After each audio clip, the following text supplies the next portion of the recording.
Bienvenue sur AR, Afrique Résurrection, le média afro de la nouvelle génération qui se propose d'éduquer, d'informer, de forger notre population sur les différents enjeux du moment.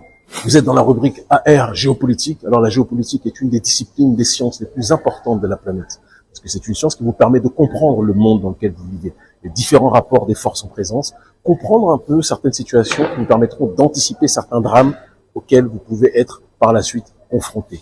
Géopolitique se décompose en deux termes. Géo, du grec ancien gé, qui signifie terre, politique, qui vient du terme grec ancien politeia, qui signifie participation à la vie de la cité.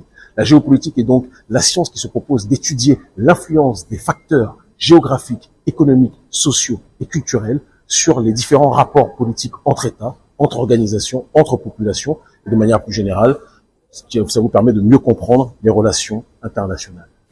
La géopolitique, c'est quelque chose de très concret. Par exemple, beaucoup se disent que quand certaines situations politiques ou sanitaires ou sociales se déroulent très loin de chez nous, ça ne nous concerne pas. Manque de coup pour eux, il y a la règle que l'on appelle l'effet papillon, qui sous-entend que ce qui se passe à des millions de kilomètres de chez vous peut avoir une incidence sur ce qui se passe chez vous. Par exemple, le cas de ce que vous appeliez il y a quelques années, la grippe chinoise. Je pense qu'on est tous passés par là. On pensait que ça ne nous concernait pas, que ça concernait les autres. Mais in fine, qu'est-ce qui s'est passé? Beaucoup d'entre nous se sont retrouvés crucifiés dans leur lit pensant qu'ils allaient canner avec ce que l'on appelle le Covid. Autre exemple de cas pratique de la géopolitique, la question du développement du terrorisme. Quand il y avait le djihadisme, le terrorisme qui était circonscrit au départ uniquement au Proche-Orient et au Moyen-Orient, combien de voix africaines nous disaient les histoires de terrorisme, etc. Ça ne nous regarde pas, ça concerne les Arabes, c'est pas les affaires des Africains subsahariens, etc., etc.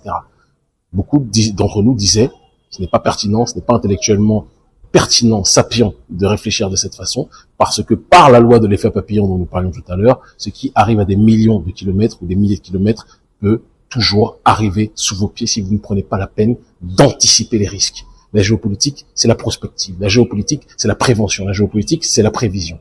Qu'est-ce qui s'est passé? Ça n'a pas manqué. Kadhafi, par les barbares de l'OTAN, a été assassiné, exécuté, alors qu'il faisait tout à son niveau, avec ses forces et ses faiblesses, pour essayer de développer le continent africain. Et on s'est retrouvé dans une situation où ceux qui le retenaient, ceux contre qui il faisait barrage, quelque part en dirigeant la Libye, ont réussi à se développer telle une métastase, d'accord, un véritable cancer déstabilisant la région du Sahel, et ça a donné ce que nous